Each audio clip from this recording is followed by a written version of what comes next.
RoboQuest VR is coming to PCVR and PSVR2 November 20th, with a MetaQuest version coming later down the line. And Flat2VR have given me the task of letting you guys know if it's any good. But before we get the ball rolling, we need to do a little bit of housekeeping. Firstly, this is all based on the Steam version due to Sony Q&A taking their sweet time for the PSVR2 version. I did push hard to get access, but it simply couldn't happen in time for this video. However, the guys have told me it does look and play fantastically on PSVR2, so I'll still be reviewing RoboQuest when the game releases. Secondly, there will be no multiplayer at launch, but since this is the first time anyone has seen any actual gameplay outside of the Flat2VR Studios trailers, they gave me access to a special multiplayer build to prove that it is indeed still coming, and I will talk about that later on in the video. So now you've all had time to hit the like button and get subscribed, let's get on with my hands-on first impressions. I've never actually played RoboQuest before, but I've definitely heard of it. It's a very popular roguelike that was released back in 2023 for PC and Xbox, and then much later to PlayStation 5 in 2025. It's a hardcore roguelike with 70 plus weapons, 20 gameplay modifiers,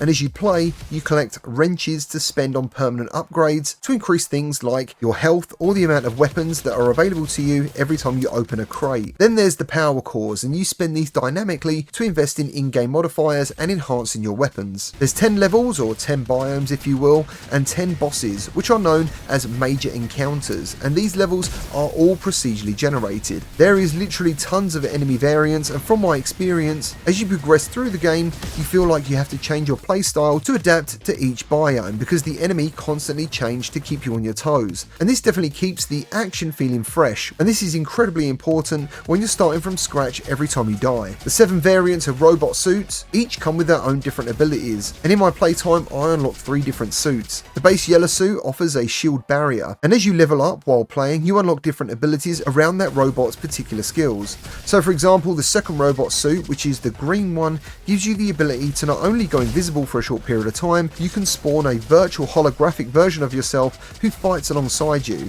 and you can throw spears. What this basically all means is that there's tons of gameplay variety, and every time you play, it genuinely does feel different. The gameplay is extremely fast paced, and this is mostly thanks to the extremely fluid movement system that feels incredible to play in VR, and grinding rails in RoboQuest feels absolutely brilliant, and it gave me Hyperdash vibes. And I can't emphasize enough how high energy this game feels to play. The music is absolutely brilliant, and the graphics, at least in VR, look incredible. RoboQuest's cel-shaded art style doesn't mean less detail, and overall it does look extremely impressive in the headset. All the weapons have been painstakingly remade for VR, not just to look good, but they actually work the way you would expect them in a true VR game. They can be two-handed, which seems to have a minor effect on accuracy, but this could also be a bit of a placebo on my part, and you have the option to manually reload all the guns or use auto reload. Even guns like the sniper rifle have a working sight in VR, and overall in my testing I found it very hard to find any flaws in the VR implementation. Now, as a critical bit of feedback about the reloading system, the manual reload is cool, but it isn't something I wanted to use during the gameplay. After you manually eject a clip or magazine, the ammo spawns directly below the gun,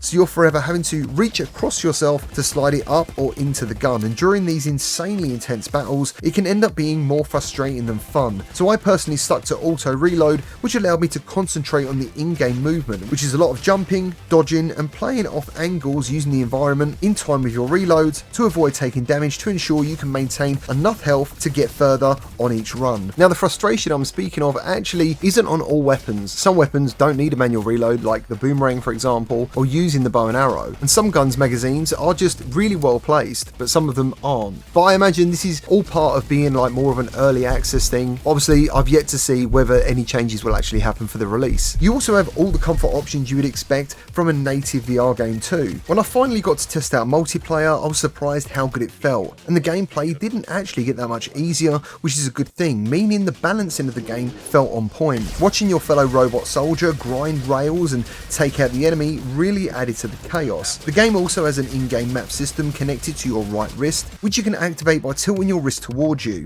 and then you can enlarge the map by pulling the grip button. And it's something I had to actually use quite a lot because these maps can get very confusing. There's also special purple areas that contain loot, but these involve a risk for reward system. This is usually some sort of tough segment of platforming or laser dodging in my experience, and once you've collected your reward, you then use a bounce pad to get back to the main area. And this is where I'm going to go off on a bit of a little tangent of not only about how RoboQuest is a fantastic port to VR, this game is actually proof that Flat to VR are definitely up to the task of taking really well loved flat screen games and turning them into true virtual reality experiences. And I believe anyone who has played RoboQuest on a flat screen will simply be blown away playing it in a whole new way. Virtual reality brings you into a game unlike anything else, and that is obviously the true magic of VR that most of us on this channel already know. Overall, RoboQuest VR has pretty much floored me in terms of my expectations regarding how good this and future Flat to VR Studio ports could be. The main developer of this port is a guy called Kabbalistic, who is known for his work on Far Cry, but also